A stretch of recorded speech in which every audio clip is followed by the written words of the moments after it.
fisioterapeuta Nike. Esperamos que sea de la ayuda para todos por las enfermedades que tenemos más o menos todos en reumatología y sin más, para no extendernos, le voy a dar paso a... mira, o si no, que ¿qué quieres que diga? La conferencia, despediremos y ya ¿te está. parece? Vale. Si no, Maite, si quieres eso, vale.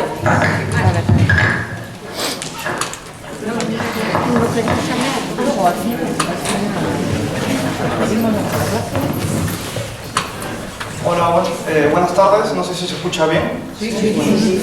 Bueno, mi nombre es Antonio Ewe, soy médico reumatólogo, soy médico de Osakidecha, trabajo en el ambulatorio de Gros y en la residencia. Bueno, voy a intentar hacer una charla un poco amena, que se pueda entender. Si tienen alguna pregunta durante la charla, pues yo creo que lo mejor es que me interrumpan, ¿no? Si algo no queda claro en el transcurso de la charla, pues comentarme, ¿no? Quiero hablar un poco sobre qué es la reumatología, qué hacemos a reumatólogos, un poco sobre sus enfermedades más frecuentes y algunas pinceladas de algunas cosas y algunas dudas que igual tienen los pacientes en la consulta.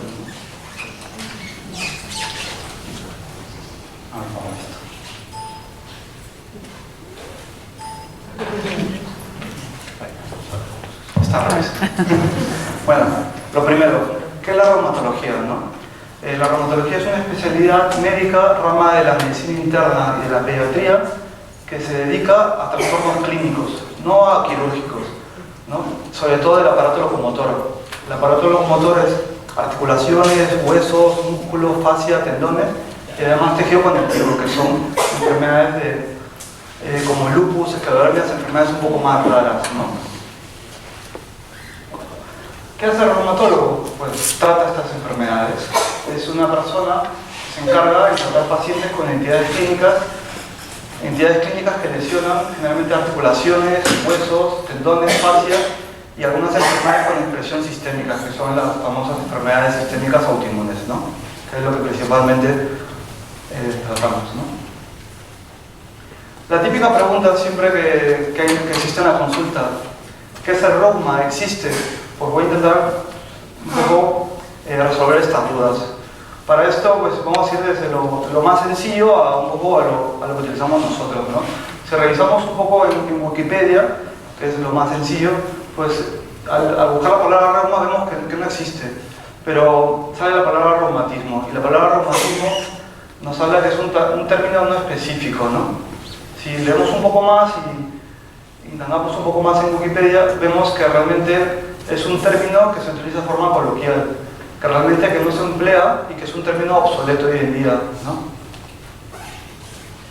Prácticamente lo más apropiado es decir que realmente no existe reuma y lo que existe son enfermedades reumáticas, ¿no? Luego, si buscamos en la Real Academia Española, buscamos lo que es el reuma, sale que el reuma es una palabra derivada del latín, que es reuma. ¿Eso qué significa? Flujo de humor. Entonces, si entramos un poco a lo que ya es la palabra, el reuma pues, significa flujo de humor, que lo que quiere decir, pues en la medicina antigua, pues en la época de Hipócrates, se mencionaba se postulaba de que el dolor se ocasionaba por un flujo nocivo que recorría el cuerpo, desde el cerebro pues, hasta las articulaciones, ¿no? ¿Qué nos dice nuestra sociedad? Pues la sociedad dice que el reuma no es un diagnóstico concreto, que engloba un abanico de posibilidades diagnósticas en torno a aproximadamente pues, 100 o hasta más, ¿no? También mencionan de que la creencia popular del reuma que solamente afecta a personas mayores es mentira, también afecta a lo que es jóvenes, incluso niños. Aquí también mencionan lo que les había comentado en la historia de la medicina de Hipócrates, ¿no? Que mencionaba que el reuma era un humor o líquido nocivo que podía influir desde el cerebro hacia la articulación produciendo dolor. Entonces, si volvemos a esta pregunta de ¿qué es el reuma? ¿Existe realmente? Pues en general es un término general que no nos dice nada a los reumatólogos, es un término muy amplio que realmente no existe para nosotros, ¿no? Hablando un poco general de qué son las enfermedades reumáticas, es complicado, pero vamos a ver, en forma general, ¿qué quiere decir? Son aquellas enfermedades que afectan al aparato locomotor, ¿no? Lo que mencionaba. enfermedades que afectan músculos, huesos, ligamentos, articulaciones, pero que no son consecuencia de un traumatismo, que no hay un traumatismo asociado a esto. Es importante saber que estas enfermedades, no todas, pueden afectar órganos o sistemas, ¿no? Como pulmón, corazón, ojos, piel, intestino y tejido conectivo, ¿no? Como les había mencionado, pues, estas enfermedades, existen alrededor de unas 200 enfermedades reumáticas, ¿no? De las cuales se pueden clasificar, por decir, como en 5 grandes grupos. La primera, la patología degenerativa, que es la más frecuente y es el día a día de la consulta, como la artrosis, ¿no? Luego las patologías no inflamatorias o extraarticulares, que son la tendinitis de hombro, el síndrome de túnel carpiano, otras cosas relacionadas. Luego la patología inflamatoria, que es la artritis, que la artritis puede ser por una artritis reumatoide, una espondilitis, un lupus, además la artritis por cristales, por ácido úrico, otras. Luego las patologías metabólicas, como la osteoporosis y la enfermedad de Paget. Y otras enfermedades más raras, las misceláneas, que es un poco más amplio y son de diagnóstico más difícil y difícil de tratar por ejemplo. Pero la pregunta que siempre sale en la consulta, ¿por qué tengo yo esto? ¿No? Pues realmente es muy difícil contestar esa pregunta. En general se dice que las enfermedades reumáticas son multifactoriales. ¿Qué quiere decir multifactorial? Que es por muchas causas. Factores genéticos, ambientales, tabaco por ejemplo, y endógenos dentro del cuerpo, ¿no? Y se dice que las enfermedades reumáticas son muy prevalentes y en España están presentes, afectan a una de cada 4 personas por encima de 20 años, ¿no? Una pregunta típica, ¿se puede prevenir las enfermedades reumáticas? Pues sí, en 2 palabras. Vida sana. Realmente, ¿qué es vida sana? Bueno, ahora vamos a ver qué es vida sana, que lo típico. La vida sana se debería realizar desde la juventud, incluso desde la infancia. ¿Qué es la vida sana? Pues por ejemplo, lo primero, lo principal, la dieta mediterránea. Pues eso ya lo conocerán bastante bien, pero bueno, vamos a mencionar qué es la dieta mediterránea.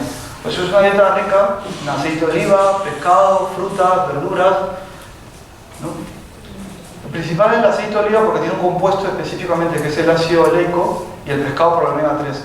Estos 2 compuestos son importantes porque debilitan o pues, disminuyen los procesos inflamatorios que pueden ocurrir en el cuerpo. Además, las frutas y los vegetales son muy importantes porque poseen agentes antioxidantes. Y los agentes antioxidantes pues, actúan como efecto compensador de la oxidación que ocurre en la inflamación, ¿no? ¿Qué más? Controla la obesidad, ¿por qué? Muy importante. A mayor peso, mayor atrosis de la rodilla, más ácido úrico. Por eso se recomienda tener un peso adecuado. También se ha visto que, por ejemplo, la ingesta, digamos, excesiva de grasa saturada, como frituras, pues ya hemos visto, sabemos perfectamente que eso pues, ocurre una propensión a la obesidad y además pues, hay unos estudios que parece que el paciente que es más obeso, al tener más grasa, produce más estrógeno y tiene mayor inflamación, aunque bueno, siempre todo esto son teorías, pero bueno, es importante tener un buen peso por estos, digamos, estos 2 factores, ¿no? Luego, además, dieta rica en calcio, ¿no? Lácteos, derivados, ejercicio, caminar 30 minutos al día, dormir adecuadamente, un descanso reparador entre 6 a 8 horas es muy importante para que el cuerpo se recupere. No fumar. En este caso específico se ha visto que el tabaco aumenta el riesgo 2 veces de padecer un artritis reumatoide. Inclusive en pacientes que ya tienen un diagnóstico de un artritis reumatoide o una espondilitis se ha visto que tienen peor pronóstico, responden peor al tratamiento y la enfermedad es más agresiva en estos pacientes, por eso es importante. No beber alcohol en exceso, pues es importante porque los pacientes bebedores pues tienen un mayor riesgo a tener una osteoporosis, además de padecer una artritis por gota, por ácido úrico, ¿no? Y además los pacientes que ya tienen un diagnóstico de una enfermedad reumática y están en tratamiento pues, por una de estas, pues como lamentablemente pues, todos estos medicamentos se metabolizan a nivel del hígado y si sumamos el alcohol pues, no es bueno la asociación. En resumen, pues vida sana, es lo principal.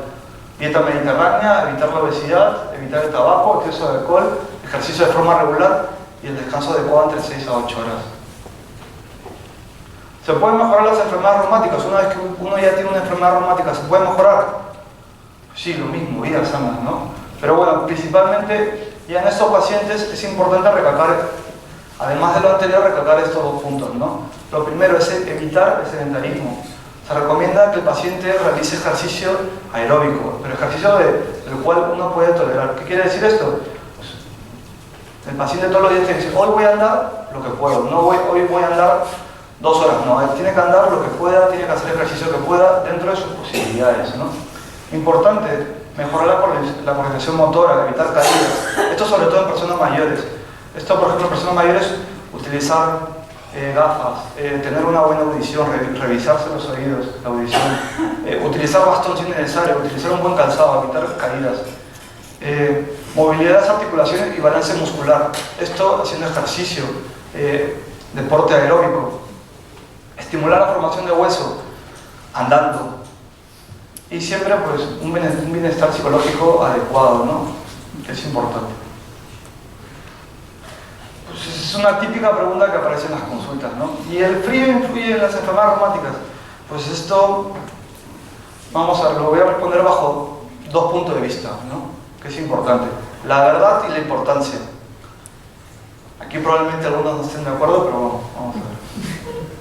La verdad del frío, pues es cierto que el frío, se ha visto que el cuerpo, al uno tener frío, el cuerpo hace un mecanismo de defensa, que es contracción de los músculos. Esta contracción de los músculos sí genera dolor en los pacientes que tienen una enfermedad reumática.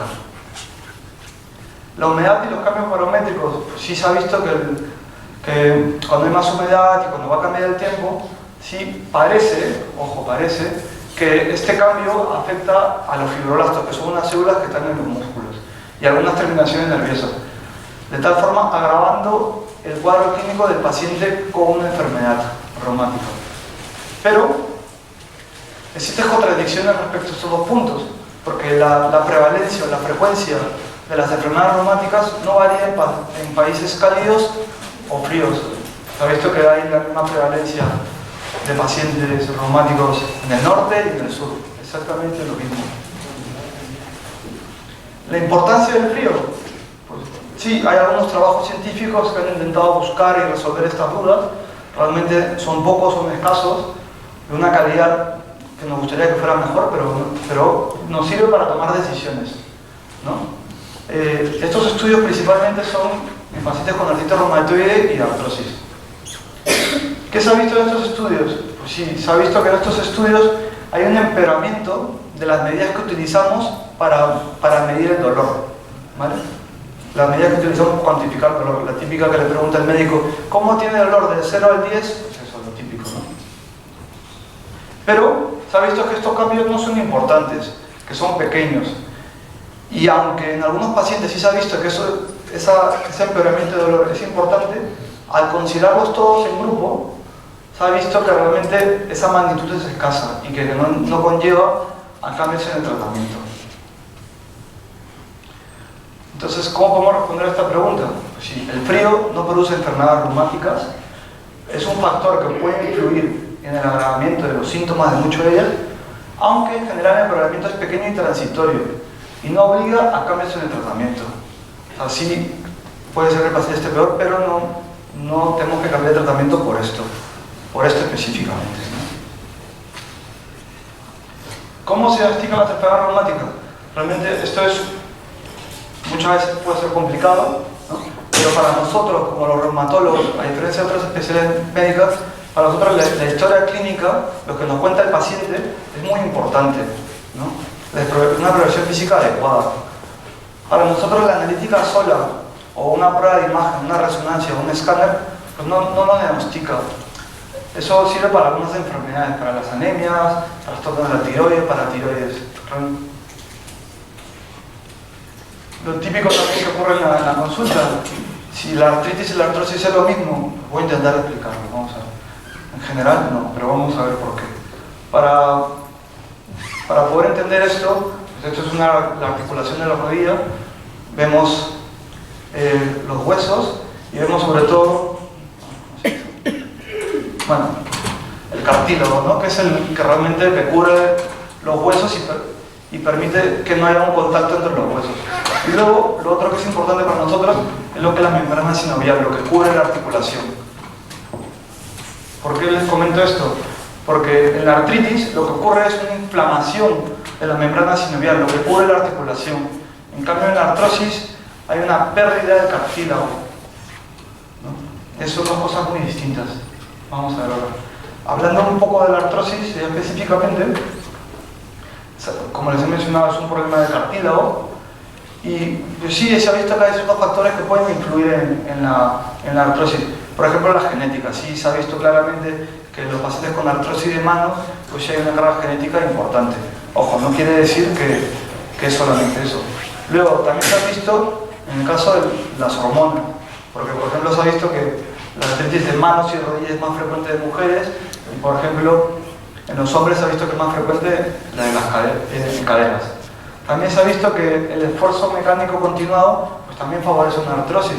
Se sabe perfectamente que los futbolistas tienen mayor artrosis de tobillos, de rodillas, por el esfuerzo continuo que hacen, ¿no? Por el deporte. Lo que les mencionaba, la artrosis, no, como en todas las enfermedades reumáticas, no es consecuencia de un factor, realmente es multifactorial, ¿no? ¿Qué es la artrosis? Pues se ha visto que la artrosis es un problema que se relaciona con el envejecimiento. Pero eso también ocurre en personas jóvenes. Se ha visto que ocurre en personas por debajo de los 40 años, inclusive 20, 30 años. O sea que no es raro. No es común, pero no es raro. ¿Cómo se hace el diagnóstico? Realmente con una historia clínica adecuada. Realmente esto con 3, 4, 5, 6 preguntas se hace. Se puede hacer un diagnóstico. Si hay dudas, pues se puede pedir una radiografía.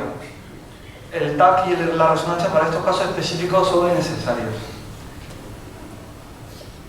Esto, por ejemplo, es una articulación que tiene una artrosis. El cartílago pues, se va destruyendo, se va perdiendo, ¿no? Aquí vemos unas típicas imágenes de unas artrosis de manos a nivel de las intrapaláquicas distales, que son las últimas, ¿no? Los típicos nódulos que ocurren. Esto es de la rodilla, como la curvatura. Pues hay una mayor curvatura en las rodillas, en las piernas, por la artrosis de rodilla. Esta es una radiografía simple, donde se ve que hay una pérdida de cartílago en el compartimento de la izquierda, a diferencia de la derecha, ¿no? ¿Se puede tratar la artrosis? De momento no existe ni un fármaco, ni un tratamiento farmacológico que sea capaz de corregir o evitar la degradación del cartílago. Entonces, ¿se puede hacer algo? Sí. Muchas no son farmacológicas y sobre todo son cosas que intervienen en la higiene de la articulación. ¿Qué se puede hacer? Realizar tareas de modo intermitente, con periodos de descanso, para no forzar la articulación. En las manos, no abusar de movimientos repetitivos, por ejemplo la costura, el cargar peso, manualidades. Luego, el ejercicio es muy importante. Movilidad articular, potenciar la fuerza, potenciar los músculos que están alrededor de la articulación afectada. Si es de la rodilla, pues bicicleta. Si es de la espalda, natación para fortalecer los músculos del abdomen, de la espalda. Calor local cuando hay dolor. Y frío cuando hay signos inflamatorios, cuando está rojo, hematizado, hinchado. Lo mismo, ¿no? Natación, paseos. En casos específicos, como ya vamos a ver, férulas, la artrosis de manos del primer dedo, la risartrosis, pues las férulas van bastante bien, ayudan. Bastón, muleta. En los pies, pues utilizar un calzado cómodo, con una suela blanda que proteja, gruesa, con un tacón bajo. Evitar la obesidad.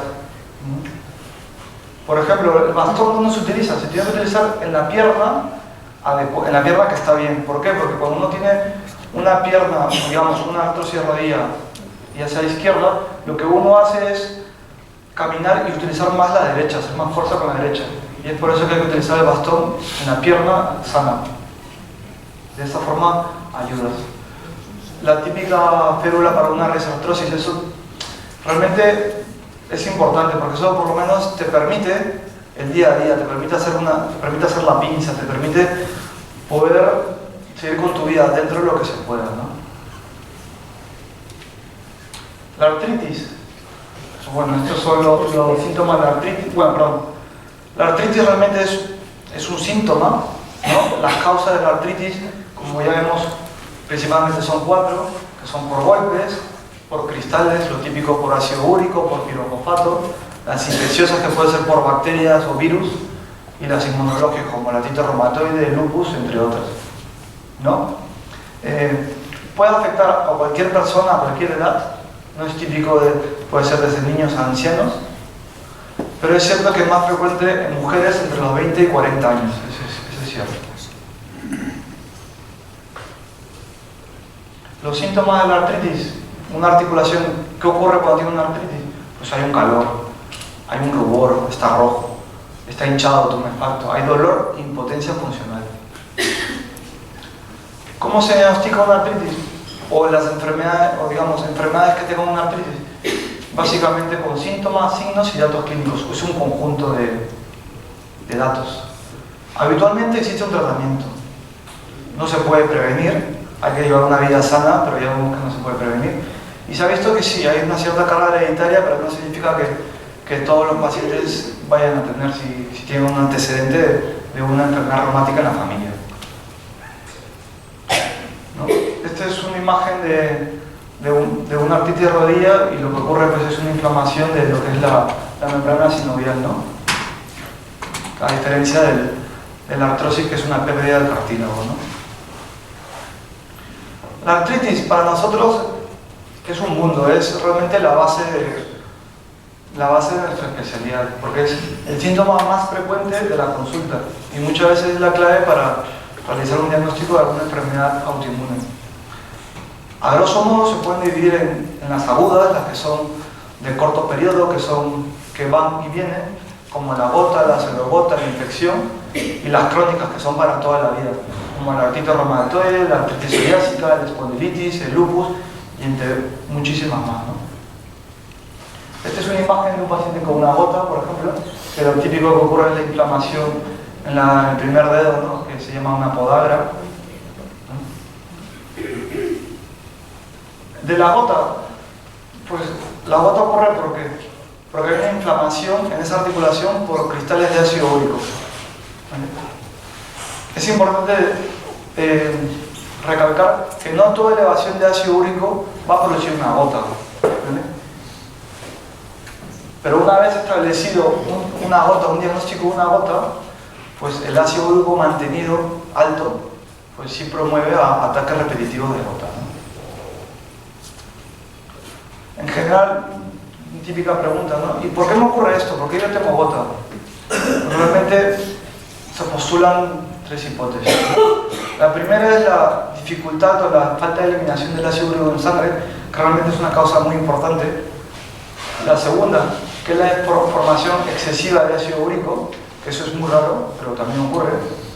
Y la tercera, que es realmente lo que siempre intentamos recalcar al paciente, porque es lo que el paciente puede hacer, es que ocurre principalmente por excesos en la dieta, dietas desordenadas, como la ingesta de bebidas alcohólicas, por ejemplo, ¿no? ¿Qué tenemos cuando ya tenemos un diagnóstico de gota, qué podemos hacer? ¿Qué puede hacer el paciente? Pues lo primero, ¿no? Evitar el aporte externo excesivo de purinas, carne roja, pescado, marisco. Esto es importante y tampoco hay que obsesionarse con esto, ¿no? Allá hay estudios sobre esto y el paciente, aunque se vuelva vegano, porque es así, no va a bajar 1 o 1.5 miligramos de ácido úrico en la sangre. O sea, lo que hay que hacer es llevar una vida sana, comer pescado, pollo, frutas, verduras. Hay que comer carne de vez en cuando, no todos los días, pero sí, también se puede. Y lo principal, lo que sí se ha demostrado, es el alcohol, ¿no? Principalmente la cerveza. La cerveza sin alcohol también sube el ácido úrico. También se ha visto que la Coca-Cola también sube el ácido úrico, ¿no? Además de evitar esto, pues sí se ha visto que hay un papel protector de los lácteos, de las leches, hay un componente hereditario y si es necesario, pues hay que poner medicación, ¿no?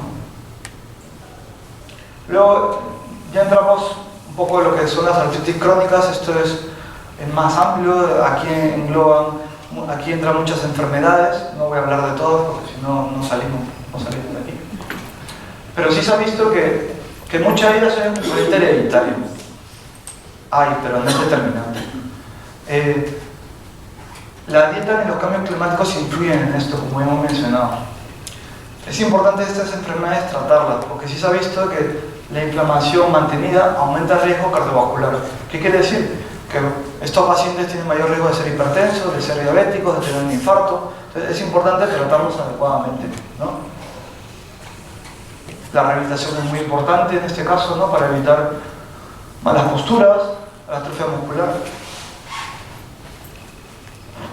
Luego, lo más importante en este caso, que por eso estamos nosotros, es el tratamiento farmacológico. Estas enfermedades, si no se tratan adecuadamente, pues lo que lleva es a la destrucción articular.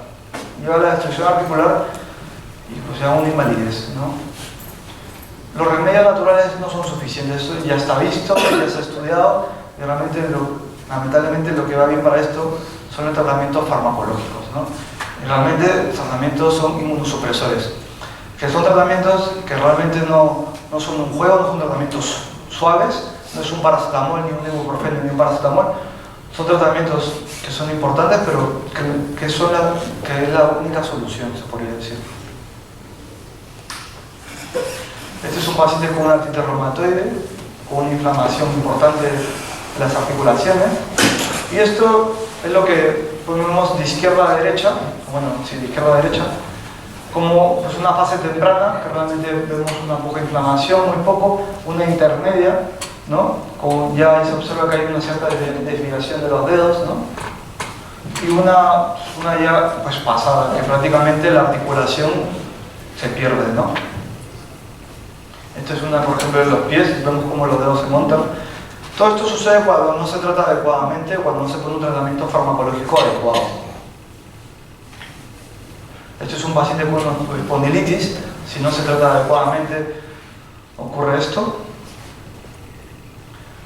Ahora, cambiando un poco de tema y hablando un poco de la osteoporosis, ¿qué es la osteoporosis? Pues es una enfermedad que ocurre en el hueso, que lo que ocurre es que ocurre que el hueso se vuelve más frágil. Al volverse más frágil es propenso a tener fracturas, ¿no? Es importante, les quiero recalcar que la densitometría es importante, pero no es el único factor que nos importa, ¿no? Hay muchos factores que están relacionados con esta enfermedad. La osteoporosis, la densitometría realmente en esta enfermedad pues no vale un 30% solamente, ¿no? El 70% es por muchas otras causas, ¿no? Por eso es una enfermedad multifactorial, ¿no? Esta es una imagen de un hueso. A la izquierda es un hueso sano, es un hueso más compacto, más grueso, y en el derecho pues, es un hueso osteoporótico. Vemos que hay que es un hueso pues, que tiene menos fuerza, ¿no? Lo que tenemos que evitar con los tratamientos para la osteoporosis son las fracturas. Una de las típicas fracturas es la fractura vertebral, la de cadera también es muy frecuente, y la de muñeca también, ¿no? Principalmente esas tres. La principal, la vertebral y la de cadera, la que se ha relacionado más con este problema, ¿no? ¿Qué se puede hacer? Evitar tóxicos. Otra vez siempre, vía sana. Evitar el exceso de alcohol, de tabaco. Se ha demostrado claramente que a más alcohol, más tabaco, hay más osteoporosis. Es un problema directamente proporcional a la cantidad. Hay que tomar alimentos ricos en lácteos, queso, yogures. Y es importante la vitamina D. Esto es importante. Realmente hay muy pocos alimentos que contienen vitamina D. Los que tienen son, por ejemplo, los pescados azules. Pero, esto es importante. La principal fuente de vitamina D es el sol. Y solamente nos vale con 15-20 minutos al día. ¿Por qué? Porque se ha visto que el exceso de vitamina D lo que genera en el cuerpo son metabolitos de vitamina D inactivos, no hacen daño, ojo. pero no hacen nada. ¿Por qué es importante la vitamina D? Porque se ha visto que una dieta sin vitamina D o sin un nivel de vitamina D adecuado en sangre, pues se ha visto que solamente el paciente absorbe el 15% de la dieta. En cambio, 15% de calcio en la dieta. Pero si el paciente tiene niveles óptimos de vitamina D, puede llegar a absorber hasta un 40%, lo cual es importante. Bueno, y además del fósforo, que también es otro que interviene en el metabolismo del hueso.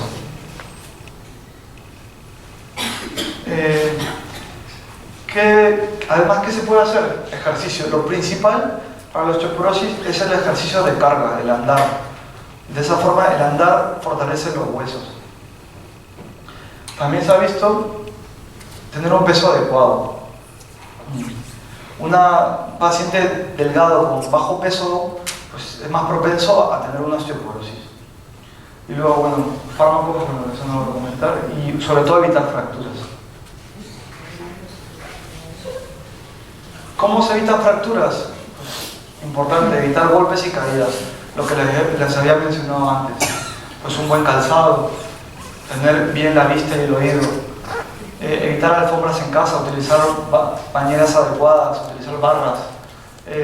Si es necesario, pacientes que tienen un Parkinson, pues probablemente tienen que utilizar tranquilizantes o fármacos para esto, ¿no?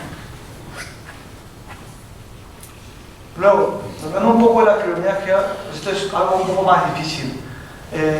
La fibromialgia, ¿qué significa? La palabra significa dolor en los músculos y en el tejido fibroso, lo que es en tendones y ligamentos. ¿Qué ocurre en esto?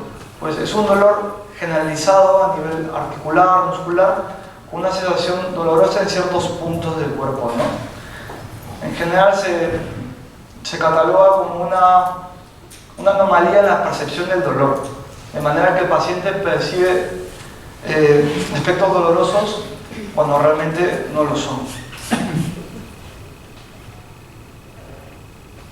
No se conoce la causa de esta enfermedad, pero se ha visto que esta enfermedad muchas veces se desarrolla, ocurre cuando el paciente pues, ha tenido a un evento decisivo en su vida.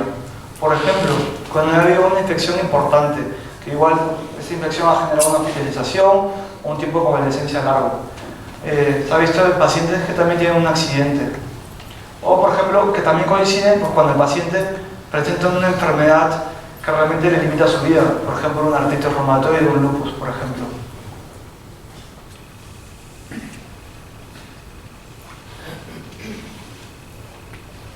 Hemos visto que el desencadenante no parece ser la causa.